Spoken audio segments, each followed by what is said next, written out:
ஷார்ட்ஹேண்ட் Tamil senior model test number 1. 5 seconds. Start. மாண்புமிகு பேரவைத் தலைவர் அவர்களே, இந்த அவையினில் பேச வாய்ப்பளித்தமைக்கு முதற்கண் எனது நன்றியை தெரிவித்துக் கொள்கிறேன். எனது தொகுதி மக்களின் சார்பாகவும் தொகுதி மேம்பாட்டுக்காகவும் பொதுவான சில பிரச்சனைகள் குறித்தும் நான் எனது கருத்துக்களை கூற விரும்புகிறேன். மக்கள் நலனில் அக்கறை கொண்டுள்ள மாண்புமிகு முதலமைச்சர் அவர்கள் அவற்றை விரைந்து முடித்திட ஆவன செய்ய வேண்டுமென்று கேட்டு கொள்கிறேன். மக்களின் அடிப்படை தேவைகளில் குடியிருக்க வீடு வேண்டும் என்பதும் ஒன்றாகும். குடிசை வீடுகளை அகற்றி மாடி வீடுகளாக கட்டித்தர வேண்டும் என்ற அறிஞர் அண்ணா அவர்களின் கனவு நனவாக்கப்பட்டது. ஆனால் தற்போது பல இடங்களில் அந்த மாடி வீடுகள் சற்று பழுதடைந்துள்ள நிலையில் உள்ளன. மக்கள் அங்கு வசிக்க அஞ்சும் நிலைமை உள்ளது. எனவே பழுதடைந்த வீடுகளை புதுப்பித்தோ அல்லது பழுதுகளை நீக்கியோ தர அரசு ஆவன செய்ய வேண்டும் என்று கேட்டுக்கொள்கிறேன். அவ்வாறு புதுப்பிக்கப்படும் இடத்தில் ஏற்கனவே வசித்து வந்தவர்களுக்கு மட்டுமே வீடு வழங்க வகை செய்ய வேண்டும் என்று கேட்டுக்கொள்கிறேன். தற்போது வாகனங்களின் எண்ணிக்கை அதிக அளவில் பெருகிவிட்டது. இளைஞர்கள் இருசக்கர வாகனம் ஓட்டும்போது அதிக வேகத்துடன் ஓட்டி செல்கின்றனர். இதனால் பல விபத்துகள் ஏற்படுகின்றன. விபத்துக்களின் போது தலையில் காயம் ஏற்படுவதால் பலரது உயிருக்கு ஆபத்தாக முடிகிறது. எனவே இருசக்கர வாகனம் ஓட்டுபவர்கள் தலைக்கவசம் அணிய வேண்டும் என்பதை கட்டாயமாக்க வேண்டும் என்று கேட்டுக்கொள்கிறேன். எனது தொகுதிக்குட்பட்ட பகுதியில் முக்கிய நகரங்களுக்கு செல்லும் நெடுஞ்சாலைத்துறையின் 4 வழி பாதை அமைக்கும் திட்டம் நடைபெற்று வருகிறது. பணிகள் முழுமை பெறாத நிலையில் போக்குவரத்து மிகவும் பாதிக்கப்பட்டுள்ளது.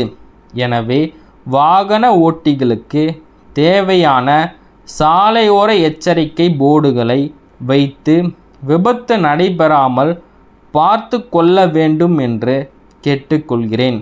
எனது தொகுதி ஒரு பின்தங்கிய தொகுதியாகும். மாணவ மாணவியர் தொடர்ந்து படித்து வருவதற்கேற்ற சூழ்நிலையை உருவாக்கி தர வேண்டியது அரசின் கடமையாகும்.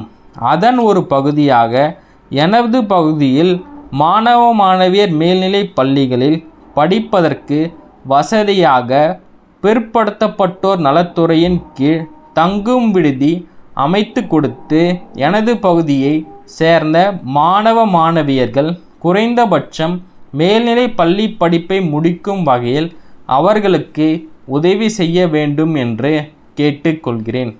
தற்காலத்தில் அனைத்தும் கணினிமயம் என்பதை அறிந்து நமது முதலமைச்சர் அவர்கள் தமிழகத்தில் தொழில்நுட்ப பூங்காக்களை பல இடங்களில் அமைத்து தொழில் தொடங்குவோருக்கு தேவையான அடிப்படை வசதிகளை செய்து கொடுத்து வருகிறார்கள்.